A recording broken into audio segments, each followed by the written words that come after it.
এই যে নতুন রাজনৈতিক দল জাতীয় নাগরিক পার্টির আত্মপ্রকাশ উপলক্ষে আমাদের যে আনুষ্ঠানিক বক্তব্য, যে সূচনা বক্তব্য, সেই বক্তব্য আমি লিখিত বক্তব্য আমি আপনাদের সামনে পাঠ করছি।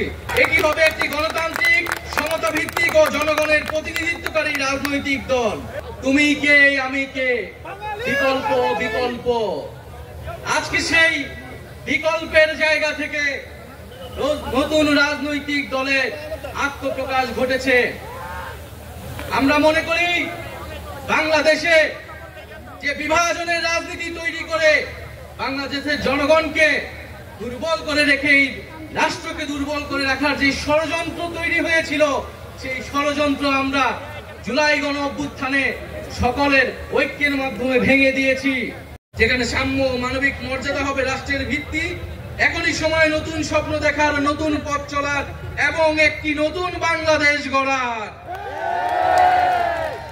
এই নতুন বাংলাদেশ গড়ায় আমরা সবাই প্রত্যেকে যার যার অবস্থান থেকে শপথ করি, ঐক্যবদ্ধ হই এবং আমাদের কাঙ্ক্ষিত সেকেন্ড রিপাবলিক প্রতিষ্ঠার লড়াইয়ে দৃঢ় চিত্তে এগিয়ে যাই। আমাদের দেশ, আমাদের অধিকার, আমাদের ভবিষ্যৎ, আমাদের সেকেন্ড রিপাবলিক অধরা কোনো স্বপ্ন নয়, এটি আমাদের আজকের দিনের সামনের বাংলাদেশের প্রতিজ্ঞা।